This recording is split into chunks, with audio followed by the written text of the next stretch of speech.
Je m'appelle Elisabeth Afi Kosso. Je suis cultivatrice de moringa. Toute place où je passe, on me connaît que c'est moi qui fais la sensibilisation aux autres à propos de la moringa. Maman moringa, oui. L'arbre Moringa oleifera est originaire de l'Inde où ses feuilles et ses fruits sont consommés depuis longtemps pour leurs bienfaits nutritionnels. Pourtant, ici au Togo, en Afrique de l'Ouest, le moringa est encore peu connu. Elisabeth a fait équipe avec la Croix-Rouge togolaise pour enseigner aux villageois comment cuire le moringa et l'intégrer dans leur alimentation quotidienne. Si on mange moringa, on a la santé parce que dans cet arbre, il y a beaucoup de vitamines qui peuvent nous aider à faire correctement nos activités. Résistante à la sécheresse et à la croissance rapide, la plante moringa est facile à cultiver dans les zones subtropicales où de nombreux agriculteurs la voient comme une plante lucrative et nutritive. On a prouvé que cette plante-là contient beaucoup de nutriments en termes de vitamines, en termes d'éléments minéraux, etc. Donc c'est ce que nous, on suggère aux populations de cette localité dans la lutte contre la malnutrition au Togo. Professeur Kokou travaille à l'université de Lomé au Togo et est membre du mouvement des forêts et de la vie qui soutient le reboisement local et la conservation des forêts par la culture du moringa. Moringa n'est pas un arbre d'envergure, mais en plantant une grande quantité de moringa sur une surface donnée, on peut contribuer à la lutte contre la dégradation des terres. Et qui dit dégradation des terres, forcément il y a le reboisement qui peut permettre de lutter contre la dégradation des terres.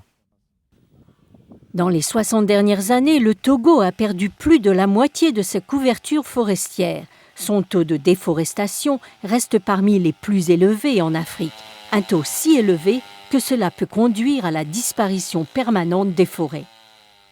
Mais avec l'aide du mouvement des forêts et de la vie, le professeur a reçu une subvention pour développer une pépinière de moringa où les cultivateurs togolais apprennent à cultiver la plante avant de la distribuer localement.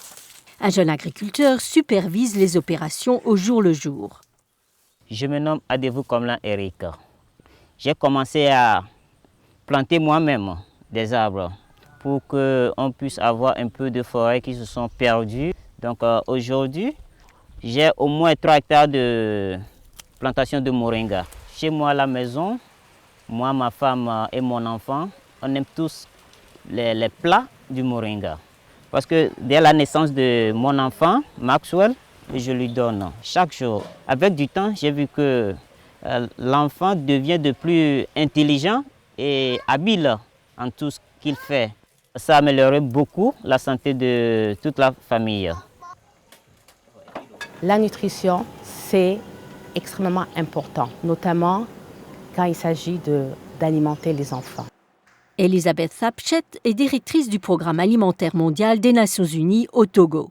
Depuis quelques années, nous focalisons notamment les achats locaux, notamment le moringa, parce que ça permet non seulement aux populations d'avoir un revenu, d'augmenter leur production, mais également à la population d'améliorer leurs conditions de vie. Donc nous allons essayer d'acheter localement, notamment le moringa. Essayons de voir dans quelle mesure nous pourrons également l'introduire dans notre panier alimentaire. Aujourd'hui, le moringa est reconnu par le Forum des Nations Unies sur les forêts, l'organe des Nations Unies chargé de la protection des forêts de la planète, non seulement comme source de nutrition et de moyens de subsistance locale, mais aussi comme moyen de conserver les forêts au Togo et au-delà. La demande de l'arbre a augmenté au Togo et la poudre des feuilles de moringa est maintenant vendue comme un supplément nutritionnel dans les pharmacies à travers le pays et à l'étranger. Elisabeth et les villageois locaux sont en train d'accroître la production pour combler la demande. Elles choisissent, trient et recueillent les branches. Une fois séchées, les feuilles sont finalement broyées en une poudre fine. Ensuite, Elisabeth offre la poudre à un acheteur local pour la distribution sur le marché. Je crois que maintenant ça va pour moi. Du côté financier aussi, ça va. Comme je vends moringa, il y a un peu de revenus d'ici plus qu'avant.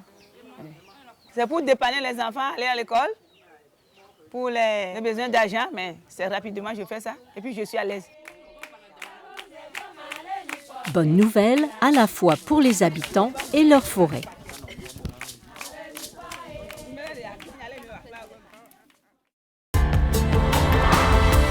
Ce rapport a été produit par Nathan Berriro pour les Nations Unies.